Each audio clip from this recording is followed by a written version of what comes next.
Olá, seja bem-vindo, seja bem-vinda. O Educa Floripa está entrando no ar.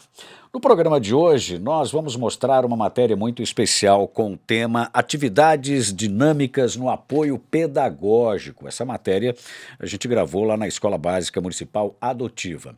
E no nosso momento de reflexão no quadro é o seguinte, o tema é A cidade também é uma escola. Bom, no Educa Floripa, a gente já está aqui com a nossa entrevistada de hoje. Ela que nesse momento é a secretária de Educação Municipal de Florianópolis em exercício. Eu vou falar hoje com a Fabrícia Luiz Souza. Tudo bem, Fabrícia? Tudo bem, tudo bem. É um prazer Prazer estar aqui. Prazer é todo nosso recebê-la aqui. Bom, a gente já começa aí com a nossa primeira pergunta, né? Hoje você está atuando na diretoria de gestão escolar, que é uma diretoria extremamente importante na educação em Florianópolis. Mas a gente quer saber como tudo, né? Começou, como a educação entrou na sua vida. 14 anos, é isso? Tudo começou? Isso. Comecei com 14 anos. Fui procurar um emprego e aí tinha um emprego lá de bolsista, né? Estagiária. Só tinha vaga numa escola da secretaria, que era a Escola Bem-TV, ali na Rio Branco. Fui lá, né? Não, pode ser, tá bom assim para trabalhar. Nessa época você fazia magistério? Fazia magistério já, né? Estava começando o magistério. E pode ser numa escola, e fui. E amei mais ainda, né? Trabalhar na educação, trabalhar com crianças, e foi ali que deu o pontapé aí para estar na educação. Fiquei uns tempos, né? Uns 4 anos do magistério lá, fazendo na Escola Bem-TV, que depois, em 2009, passou a municipalizar, então ela hoje é da rede municipal. E depois aí, fazendo faculdade, fiz faculdade na UFSC, pedagogia também, dei continuidade. E fui fazer concurso para a prefeitura municipal e estou lá, né? Em 2001 fui substituta ainda, caráter temporário. Em 2002 já entrei como concursada efetiva e estou até hoje nesse percurso aí da prefeitura municipal de Florianópolis. Olha só. Então você teve um período antes na educação, depois você entrou aí na Secretaria Municipal de Educação, né? E você já passou por vários setores ali, você estava me falando, né? Isso. Comecei na escola Cássio Garibaldi, lá na Barra da Lagoa. E depois já fui assessora pedagógica na Secretaria de Educação. Logo fui convidada para a secretaria. Foi bem interessante essa trajetória. Depois fui diretora de creche lá no Sapé, creche Paulo Michels, lá no Continente. Voltei para a sala de aula. E aí, quando voltei para a sala de aula, voltei para a Bem-TV, como professora do município. Que você começou? Aqui eu comecei. 2009, 2010 eu estava lá como professora novamente, né, naquele lugar que foi o meu marco, né, de início de carreira, de profissional. E depois voltei para a secretaria de novo para fazer assessoramento pedagógico. Depois, o desafio de abrir uma unidade educativa, que foi o Otília Cruz, lá na Coloninha, em 2014, abrimos o Otília Cruz, a prefeitura reformou, fez toda a reforma do prédio e começamos lá com a educação infantil, 0 a 6 anos, no Otília Cruz. Fiquei lá até 2018, quando então fui convidada novamente para a Secretaria de Educação e agora então, iniciando em 2019, na Diretoria de Gestão Escolar. Está lá até agora. Estou lá até agora. Muito bem. Bom, a gente queria entender um pouquinho, eu falei no início do programa que a diretoria de gestão escolar é uma, se não a mais importante nesse processo aí da educação em Florianópolis. A gente gostaria de entender um pouquinho como é que funciona a diretoria, que tem vários departamentos, né, vários setores, né, que estão sob esse guarda-chuva. Como é que funciona essa diretoria de gestão escolar? A diretoria de gestão escolar é uma diretoria meio, né? Porque nós temos lá 5 diretorias estão sob o guarda-chuva aí do secretário de Educação, né? Nosso secretário Maurício, claro, que eu estou substituindo nesse momento, que tem todo o respeito. Daqui a pouquinho a gente vai falar sobre isso aí, essa experiência, mais uma, né? E essa diretoria, junto com as demais diretorias, organiza, então, tudo da Secretaria de Educação. Mas a diretoria de gestão cuida de todos os profissionais. Então, todo o quadro de pessoal da Secretaria de Educação, que quase 6 mil servidores, é gerenciado, então, por esta diretoria. Toda a questão funcional deles. Ela não está voltada tanto para o aluno, mas para o professor. Para o profissional, isso. Cuida de todo acesso dos professores, a gente cuida da contratação, de concurso público também, promoções, então o plano de carreira dos servidores também nós cuidamos com todas as promoções, analisamos todas as promoções, cuidamos dos quadros de vagas das escolas e unidades de educação infantil, então todo o quadro de profissionais é gerenciado por nós, né? Nós temos que é o quadro de vagas, então quadro de vagas de cada escola, a diretoria de gestão escolar que tem esta competência de suprir todo o quadro de profissionais necessário para que o ensino ocorra, né? Para que as crianças sejam atendidas e atendidas com qualidade. Também na diretoria temos outros setores, né? Como gerência de formação, departamento de avaliação, porque também avaliamos os profissionais em estágio probatório, os profissionais temporários. Então, tudo que é a vida do professor, do profissional que está lá conosco, ele passa pela diretoria de gestão escolar. A sua frequência diária também é gerenciada por nós. Então, tudo que diz respeito ao profissional da Secretaria de Educação passa pela diretoria de gestão escolar. Então, é um grande guarda-chuva. É um desafio gigante todos os dias, né? Você falou agora que são quase 6 mil profissionais. Isso. Como é que é lidar com tanta gente no dia a dia, né? Porque cada um tem o seu interesse ali, olha, eu quero fazer uma pós-graduação, eu preciso me afastar, olha, a minha escola está precisando de um professor com essa característica e tal. Como é que é atender todas essas demandas de 6 mil pessoas?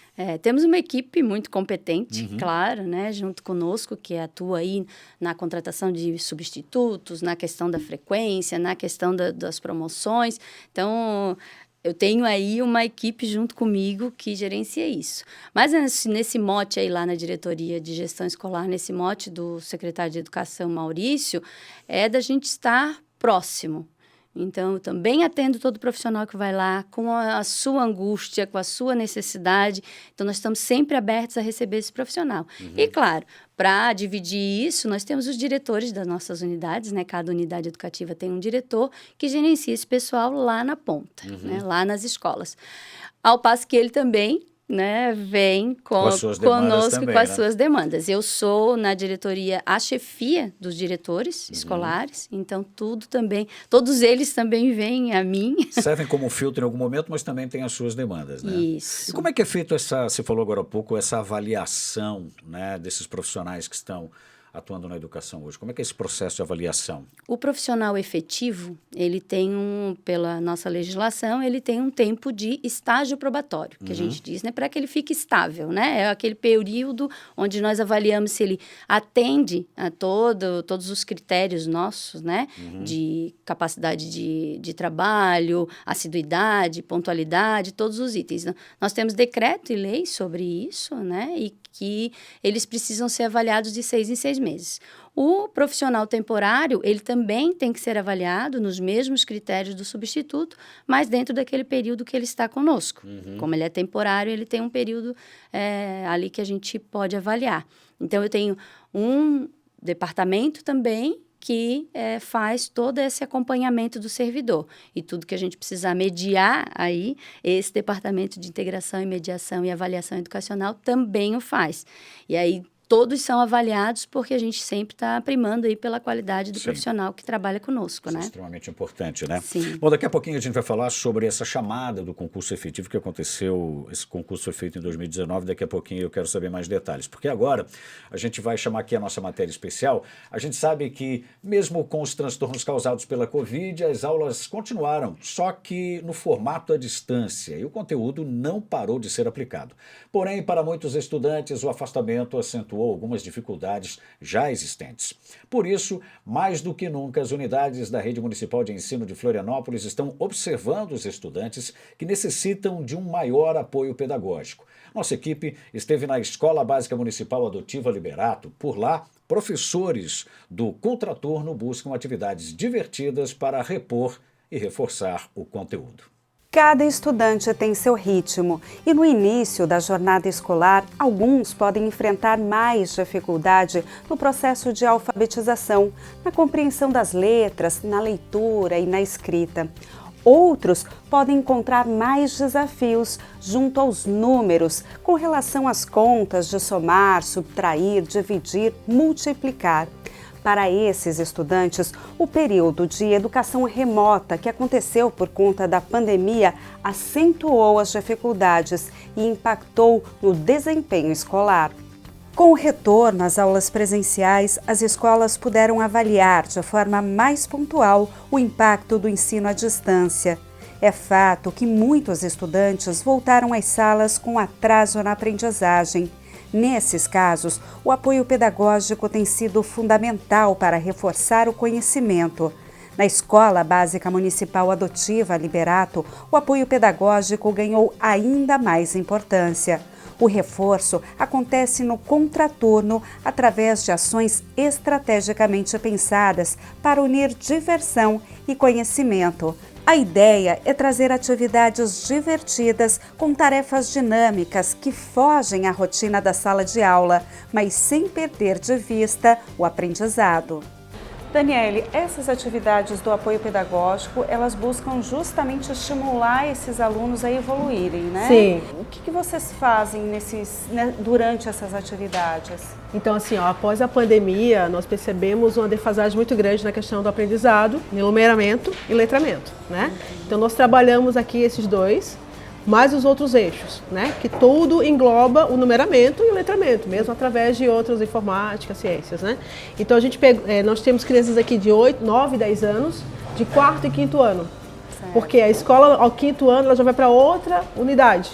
Então nós queremos trabalhar essas crianças que estão terminando, para que elas possam continuar em outra escola já com outro diferencial. Então eles passaram com restrição, não sabe o mais, o menos, né, a subtração, ou então não sabe ler. Então, através desse projeto, nós estamos mudando essa característica das crianças. Como? Não é fazendo igual a professora já faz, a regente, né? Aquela didática comum. Não, aqui a gente vem numa didática lúdica, né? Como a gente já trabalhou aqui o lúdico. Então, através do lúdico, eles vão aprender as letras, né? Vão aprender quanto tempo durou. Então, tudo isso aqui, ó, eles vão aprender tanto a matemática como o letramento. Tipo, esse trabalho aqui é o Sumiço da Tainha de Ouro, que é baseado em um livro. Um livro. Eles, estudando esse livro, lendo esse livro, eles aprenderam várias... Sim, várias. Vai aprender as letras, vai aprender sobre geografia, vai aprender a história de Santa Catarina. Então, só através do livro, né? Então, a gente pode abranger vários eixos através do livro. Tu falou a informática, né? Inclusive, recentemente, nós recebemos material robótico, né? Onde eles trabalham também com a robótica lá na informática.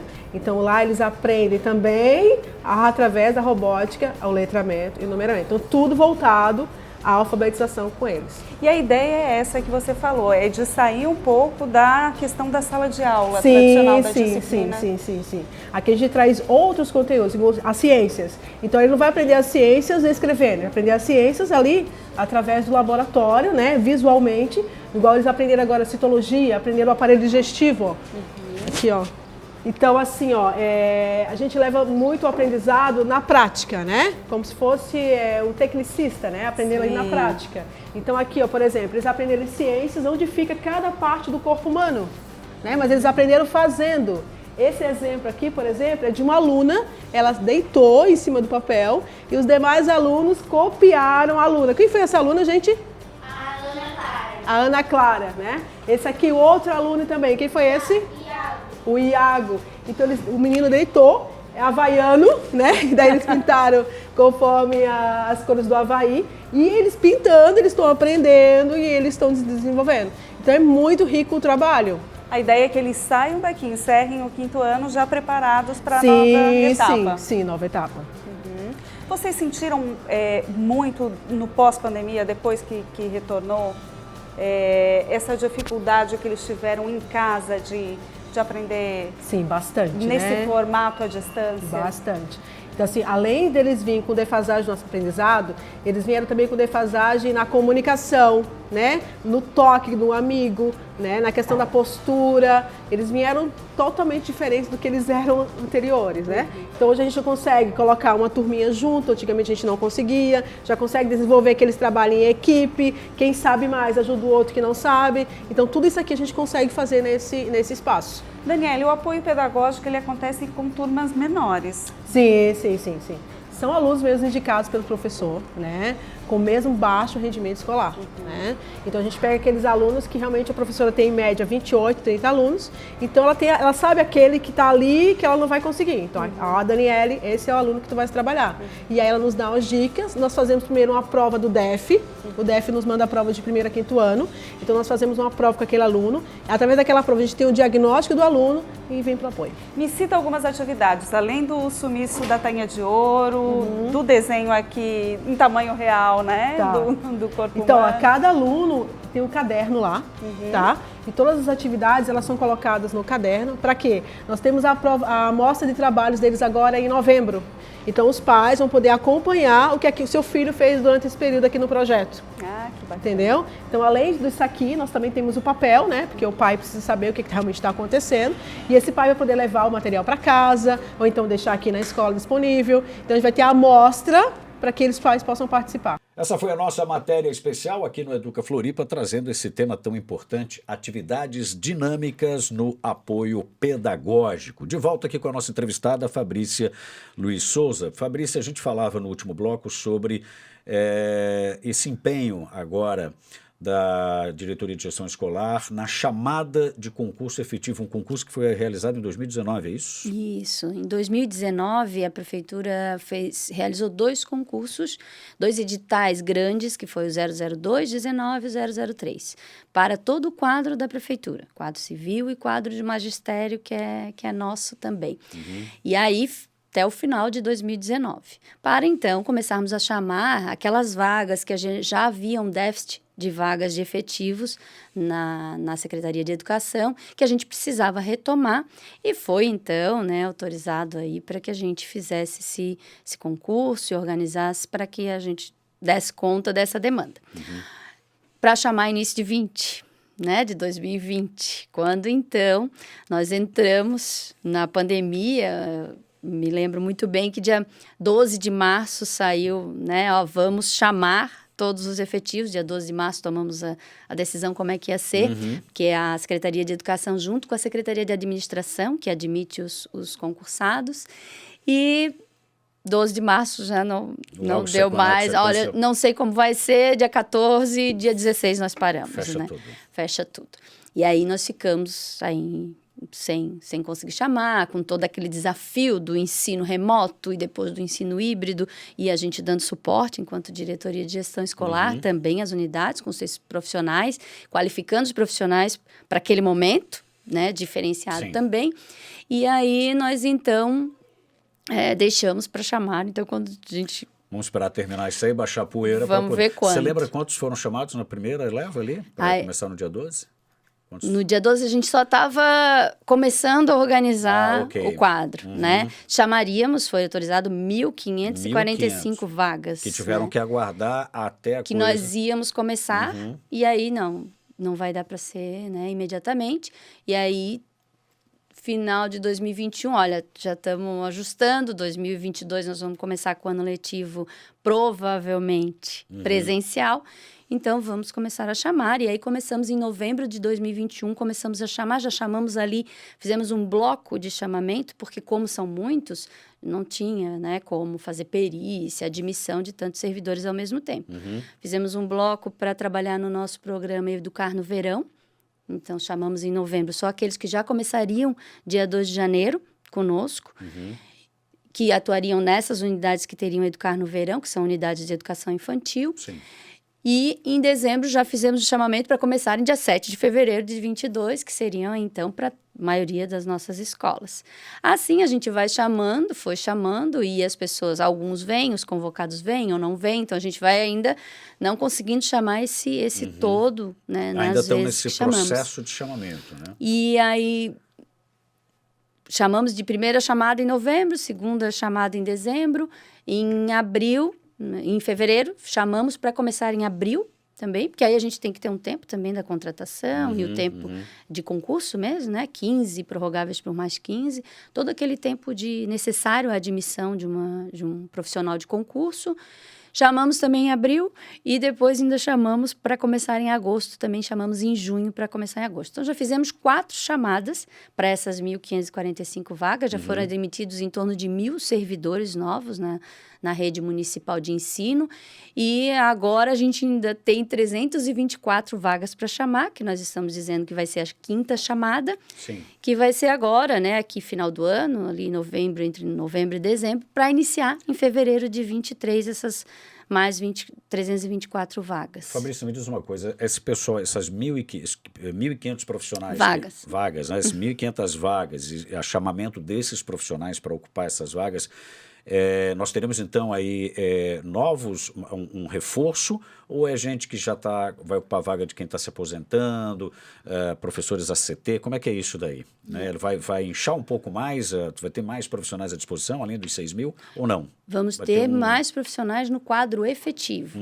porque não tendo esse déficit lá de quadro de efetivo, o que a gente tinha que fazer? Sempre contratar mais temporários. Os ACTs, né? Que são os ACTs. Certo. Não tendo um profissional efetivo, eu tenho que contratar um temporário para aquela vaga de efetivo. Mas eu também tenho vagas temporárias, que são para os afastamentos dos profissionais, ou afastamento de saúde. A maioria da educação são mulheres, licenças maternidade, sim, né? Licença gestação, licença amamentação. Para as licenças prêmio, que também são licenças do servidor público. Para professores, nós autorizamos todos os professores que querem sair para mestrado e doutorado remunerado, autorizamos, né? É um princípio aí do secretário Maurício, autorizar todas as licenças que são aperfeiçoamento, que nós chamamos assim, mestrado, doutorado. Então, eu preciso de um temporário para isso, porque eu não posso botar um efetivo, porque aquela vaga já tem um efetivo, né? Então, nessas vagas aí entram os temporários, ACTs. E as vagas, a gente vai cumprindo, então, essas vagas de efetivo que são decorrentes, sim, de aposentadorias, exonerações, né? São vagas de efetivos mesmo, né? Você falou agora há pouco do secretário Maurício, a gente vai dar mais uma pausinha, porque a gente vai chamá-lo agora para o quadro É o Seguinte, né? A gente dá aquela paradinha para reflexão. Hoje no quadro É o Seguinte, o Maurício Pereira fala sobre educação para além do ambiente escolar e a cidade como espaço de aprendizagem. É o seguinte, a cidade também é uma escola. Como assim? Isso. A cidade, ela é um espaço de aprendizado, onde a prática se faz teoria. As crianças, os jovens, precisam se apropriar dos espaços públicos de uma cidade. Uma cidade precisa ser educadora. Uma cidade precisa ser um ambiente onde as crianças possam andar pela cidade e aprender com a cidade. E esse é o grande desafio de uma escola, de uma creche na educação infantil. Fazer com que as nossas crianças saiam da escola, da creche, visitando as praças públicas, visitando a nossa ponte Hercílio Luz, visitando os nossos parques, fazendo trilhas, visitando as praias, estudando a geografia, estudando a história de cada local.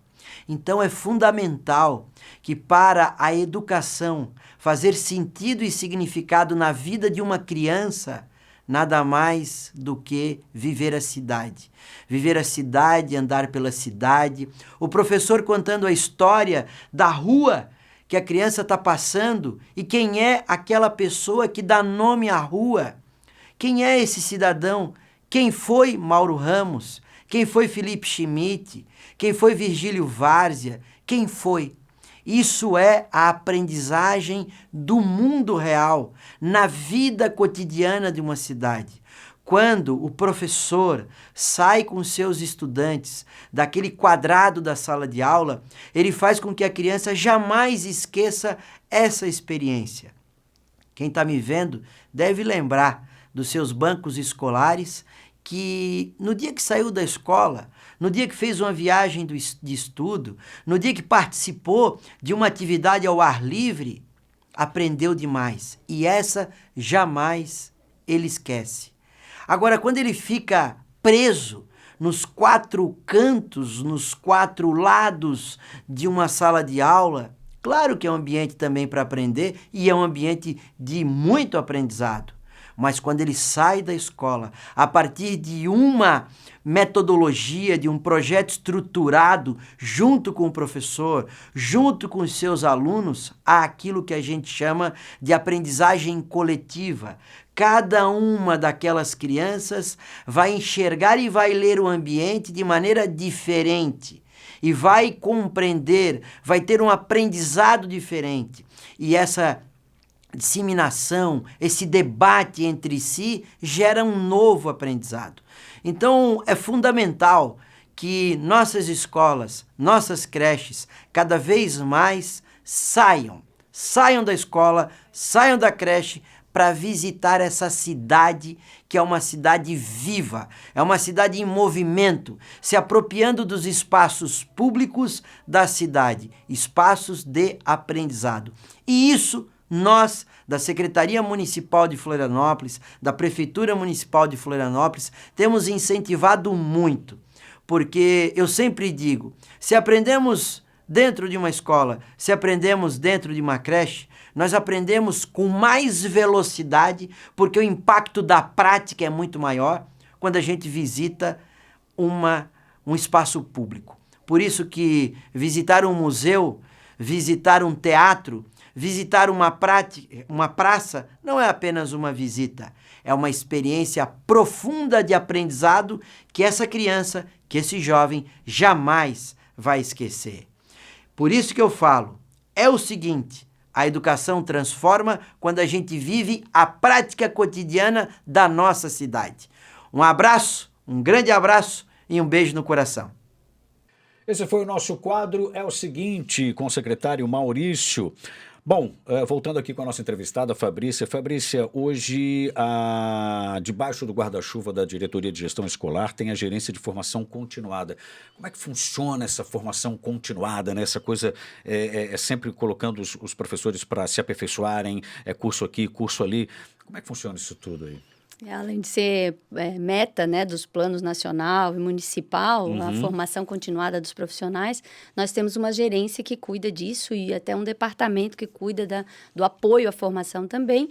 E essa gerência organiza a formação de todos os profissionais da rede municipal. Nós oferecemos formação contínua, né, o ano inteiro.